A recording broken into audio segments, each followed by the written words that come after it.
हमारे स्कूलों से अतिथि शिक्षक जो हमारे बीच काफी लंबे समय से पढ़ा रहे थे, उन स्कूलों में टीचरों की भी कमी है। आपने ईमानदाराना प्रयास किया, कमेटी बनवाया, तो वो पहुंच चुका है, तो कोर्ट निलंबन वापसी के आदेश को, बस यही माननीय सदस्य का सवाल है। जैसे ही कोर्ट निलंबन वापसी होगा वो सारा कुछ हो जाएगा, नहीं तो छात्र छात्राओं का भविष्य संकट में है। कोर्ट वापस करें और सारे बच्चों का जो बच्चे का मतलब माननीय मंत्री जी, छात्रों का भविष्य बर्बाद नहीं हो, हम लोग चाहते हैं किसी भी प्रकार से छात्रों का नहीं मिलेगा। आपका नियमावली ही गलत था। जब नियमावली गलत था तो उस गलत नियमावली को देख करके जो संशोधन प्रस्ताव हुआ है, ये विभागीय स्तर से एक साथ बोल लीजिए, पूरा कुछ नहीं आएगा। 4-5 कमरे में मध्य विद्यालय को उत्क्रमित करके आप +2 विद्यालय बनाया, क्या वहाँ पर उसका कोई मानक नहीं है? इस राज्य को स्कूलों की जरूरत नहीं है। जमीन दिया, भवन बनाया, एक इंफ्रास्ट्रक्चर करोड़ों रुपया का बनाया, उस जमीन का क्या होगा महोदय? जो एक बार कोई पत्थर की लकीर की तरह जो रिपोर्ट आ गया उसी को ही मान लिया जाए, तो हम कमेटी नहीं बनाते। कमेटी बनाने का उद्देश्य ही यही है कि उस पूरे मसले पर हम पुनः विचार करेंगे। अब ध्यान आकर्षण लिया जाएगा। श्री जीवन कुमार उतर आया है ना? हाँ बोलिए। राज्य के पहले बताना चाहता हूँ, राज्य के 775 अनुदानित माध्यमिक विद्यालयों में से 661 विद्यालयों का कोड निलंबित कर दिया गया है। और जिस नियमावली के आलोक में कोर्ट को निलंबन किया गया है, विभाग खुद ही उस नियमावली को त्रुटिपूर्ण मानती है। उन विद्यालयों के भूमि को भी सरकार राज्यपाल महोदय के नाम से पंजीकृत करा चुकी है। अब और वो बहुत पहले के समय में काफी बुद्धिजीवी लोग जो थे, स्कूल बनाना चाहते थे अपने क्षेत्रों में, वो अपना जमीन राज्यपाल के नाम से जमीन का रजिस्ट्री करवा चुके थे। फिर उन विद्यालयों में कार्यरत शिक्षकों के पास न ही अभी विद्यालय बचा है कोर्ट निलंबन के कारण, और न ही पठन पाठन काम, और साथ ही उन विद्यालयों में वर्ग 9 में नामांकित बच्चों का पंजीयन भी विभाग द्वारा नहीं कराया गया है, जिससे नामांकित छात्र छात्राओं का भविष्य अंधकारमय होने के कगार पर है। मैं सदन से चाहता हूं कि जितने भी विद्यालय का कोड निलंबित किया गया है, उसके आधारभूत संरचना का सरकार पुनः जांच कर ले, और जांच के नाम पर केवल खानापूर्ति नहीं करे। अभी जांच के नाम पर खानापूर्ति हो रही है। नियमानुकूल आधारभूत संरचना से जो भी विद्यालय आच्छादित है, उनके कोड उनका जो विद्यालय का कोड है पुनः बहाल किया जाए, ताकि उन विद्यालयों में कार्यरत शिक्षक कर्मी जो है जीविकोपार्जन का जरिया मिल सके। इन विद्यालयों में मेरा महोदय कहना है कि जो भी वहाँ शिक्षक, कई जगह बहुत सारे शिक्षक रिटायर हो चुके हैं, लेकिन हमारे बीच जो 7 साल से अतिथि शिक्षक जो पढ़ा रहे हैं, कई सरकारी स्कूलों में भी है, कई इन विद्यालयों में भी है, कई जगह हमारे अतिथि शिक्षक पढ़ा रहे हैं, और उन अतिथि शिक्षकों को काम किया। हमारा ये कहना है कि उन अतिथि शिक्षकों पर भी विचार करना चाहिए जो गंभीर परिस्थिति में, जब हमारे पास शिक्षक साइंस के नहीं थे, मैथमेटिक्स के नहीं थे, अंग्रेजी के नहीं थे, हमारे पास केमिस्ट्री के नहीं थे, तो वैसे समय में वो सारे अतिथि शिक्षक कहीं न कहीं हम लोग का काम चलाए, और वैसे समय में अतिथि शिक्षक हम लोग को इन विद्यालयों में भी समय दिए, तो उस पर भी विचार करना चाहिए। माननीय मंत्री महोदय से हम कोई स्पष्ट वक्तव्य मांगना चाहते हैं कि उनका क्या होगा। हमारे पास बिल्डिंग नहीं है, कई जगह हमारे पास बिल्डिंग की कमी है, और इन स्कूलों में कई जगह बिल्डिंग काफी बड़े हैं, कई एकड़ में बिल्डिंग फैले हुए हैं, तो उसका और जब सरकार के नाम से वो बिल्डिंग पहले से हमारे पास हो चुका है, तो उसका इस्तेमाल करते हुए हमारे पास अच्छा माहौल भी है, और अच्छा हम चाहते भी हैं कि शिक्षा में डेवलपमेंट हो, तो उसका उपयोग करें और उनका कोड निलंबन जो है वापस करें। मैं आपके माध्यम से मंत्री महोदय को बताना चाहती हूं, जो माननीय सदस्य ने प्रश्न किया है, इससे संबंधित संशोधन जो प्रस्ताव है वो आपके स्तर तक पहुंच गया है, और आप ही के इनिशिएटिव से आपने ईमानदाराना प्रयास किया, कमेटी बनवाया, तो वो पहुंच चुका है, तो कोर्ट निलंबन वापसी के आदेश को, बस यही माननीय सदस्य का सवाल है। जैसे ही कोर्ट निलंबन वापसी होगा वो सारा कुछ हो जाएगा, नहीं तो छात्र छात्राओं का भविष्य संकट में है महोदय।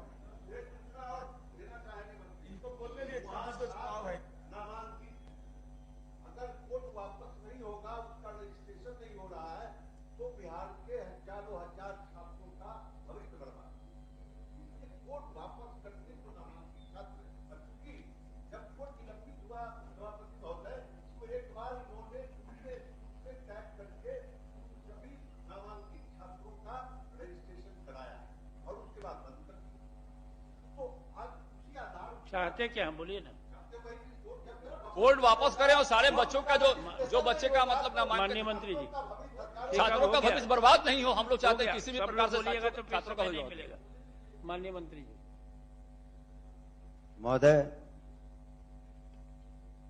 इसमें जो बिहार स्कूल एजुकेशन बोर्ड ने जो इसमें जांच की थी, उसमें एक हाई कोर्ट का भी आदेश था।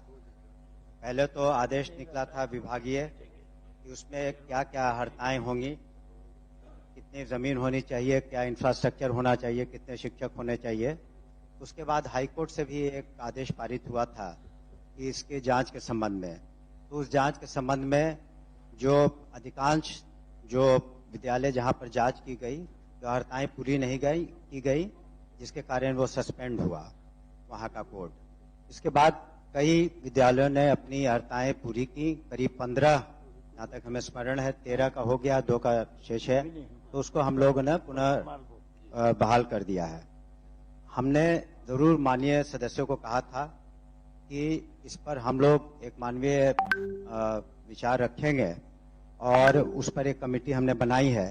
तो कमेटी की जो अनुशंसा होगा कि 2 चीजें हैं, एक हाई कोर्ट का भी आदेश है और जब कोई विद्यालय खुलता है तो एक मिनिमम स्टैंडर्ड होना चाहिए वहां पर कि किस तरह की सुविधाएं होनी चाहिए, कितने टीचर्स होने चाहिए, क्या इंफ्रास्ट्रक्चर होना चाहिए। तो हम उसकी पुनः समीक्षा कर लेंगे, लेकिन जो होने लायक रहेंगे अधिकांश हम लोग कोशिश करेंगे कि उसके कोड की पुनः बहाली कर दें। जो बिल्कुल होने लायक नहीं है तो उसको करना मुश्किल होगा, लेकिन छात्रों का भविष्य अधर में न पड़े। 1 मिनट हमें कंप्लीट करने दीजिए। तो हम लोग उसको टैगिंग वगैरह की भी कोशिश करेंगे, व्यवस्था कर देंगे, लेकिन हम लोग एक उदार नीति से ही शिक्षा व्यवस्था को सुदृढ़ करने की कोशिश कर रहे हैं। और जो हमारे पास प्रस्ताव आया है उसके बाद हम लोग उसकी समीक्षा कर लेंगे, लेकिन आपको सदन को आश्वस्त करना चाहते हैं कि विभाग का कोई उद्देश्य नहीं है कि किसी को कोड निलंबित करके हमेशा के लिए रखा जाए। उन्हें 3 साल का सभी को पहले भी मौका दिया गया था कि अपनी जो भी हर्ताएं उसको पूरा कर लें। वो हर्ताएं नहीं पूरी हुई, पुनः उसके बाद एक उनको समय अवधि दी गई थी कि अपनी हर्ताओं को वहां पर पूरा कर लें, फिर भी कई जगहों पर नहीं हुआ। इस कारण से ये स्टेप लेना पड़ा, लेकिन हमने फिर भी कमेटी बनाई है। उस कमेटी की अनुशंसा में जो वरीय पदाधिकारी हैं उसके साथ समीक्षा हम लोग कर लेंगे और यथासंभव कोशिश करेंगे कि जो खास करके छात्र छात्राओं का भविष्य सुरक्षित रहे, उसी कदम में हम लोग। महोदय मेरा एक सबमिशन है, मेरे सवाल में एक सबमिशन है, मेरा एक सबमिशन सुन ली जाए। मेरा एक सबमिशन ये है कि भाई बहुत सारे अतिथि शिक्षक हमारे हैं जो बेकार, जिनको ऐसा कहां से नियम है मंत्री महोदय? ये तो आपने आत्मसात किया, स्वीकार किया, तब आपने संशोधित नियमावली बनवाई। आपका नियमावली ही गलत था।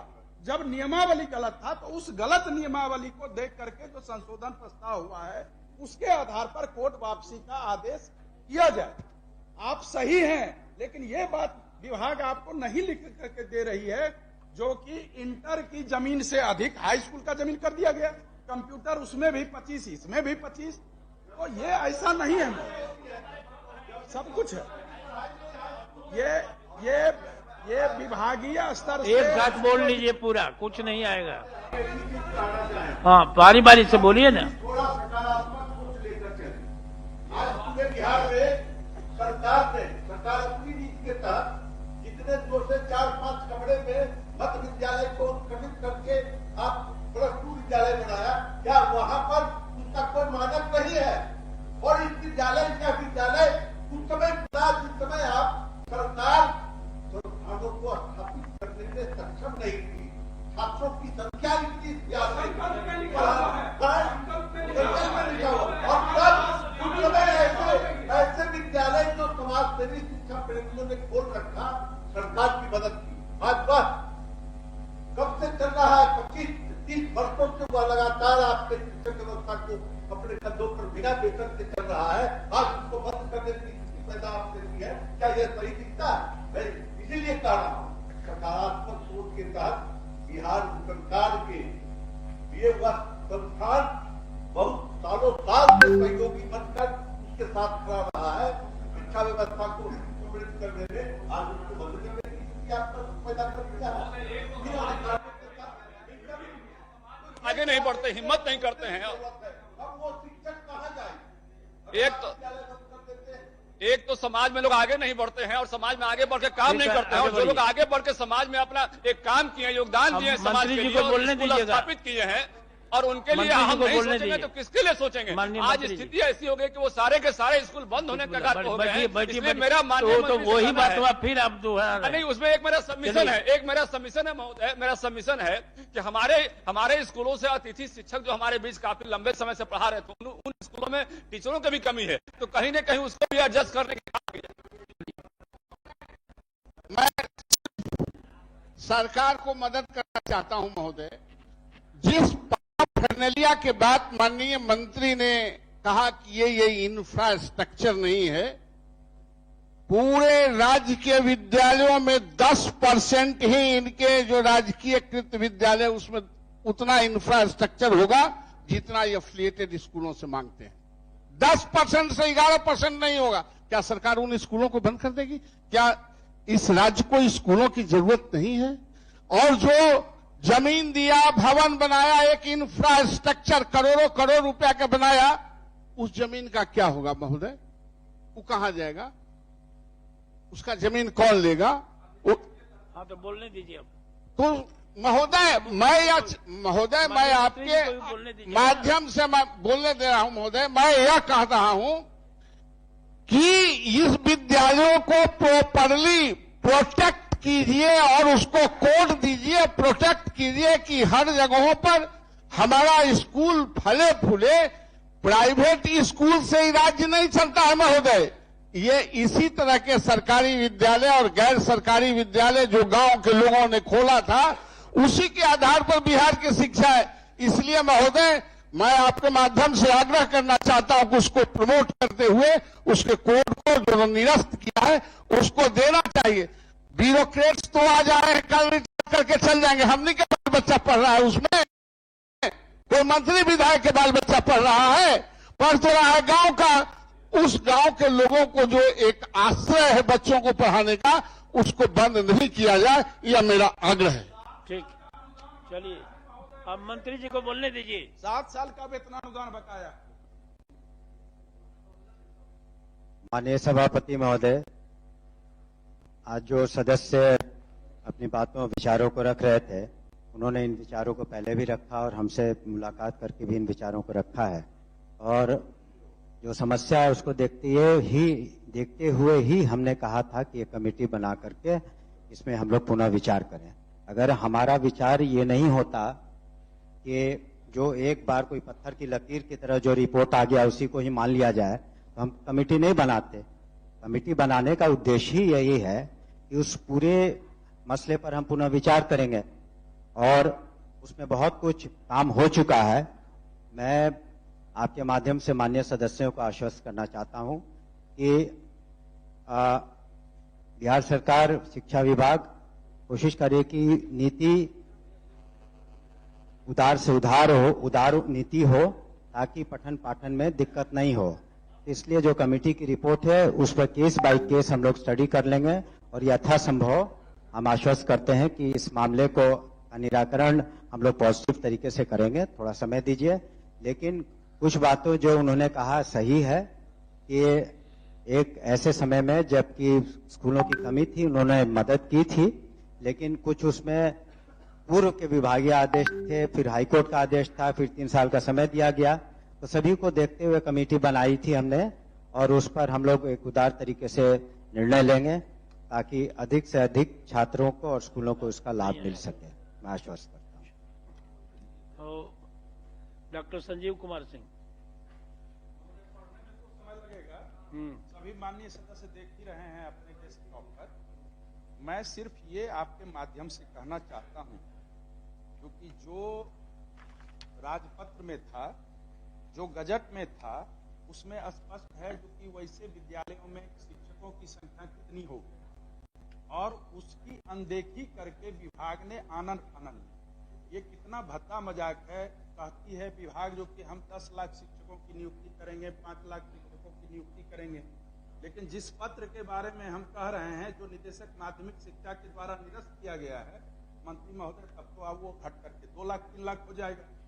आप शिक्षक को बढ़ाइएगा, ये तो सारा चीज छात्र हित में हो रहा है। शिक्षक छात्र के लिए जाते हैं और केंद्र सरकार हो या जो भी आयोग हो वो छात्र संख्या के अनुपात पर ही शिक्षकों का अनुपात तय करती है।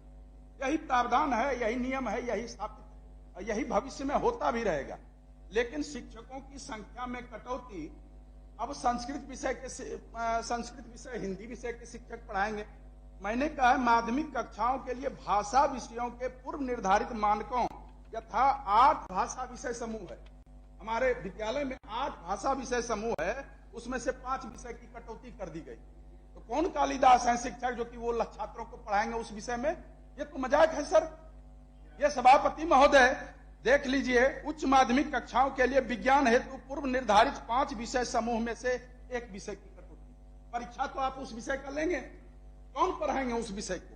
ये सारा गलत है। मेरे पास पत्र है जो अधिसूचना है, उसके पहले की अधिसूचना मैं दे रहा हूं। मंत्री महोदय कृपया इस आदेश को वापस लें।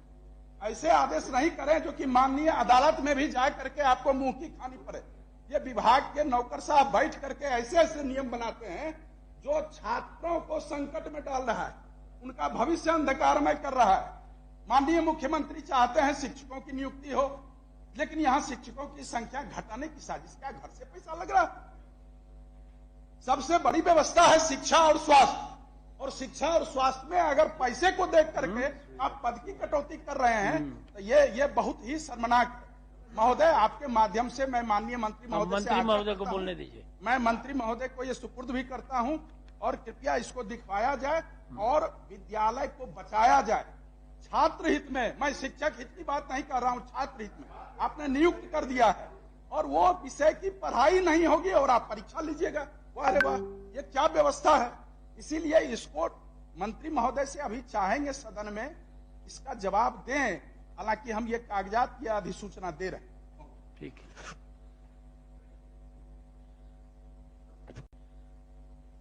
महोदय, उसकी हम पुनः समीक्षा, जो बातें माननीय सदस्य ने कही उसमें संशोधन की आवश्यकता पड़ेगी तो हम लोग करेंगे। उसको उसकी प्रतिलिपि हम दे करके उसको पुनः समीक्षा कर लेंगे। ठीक ठीक।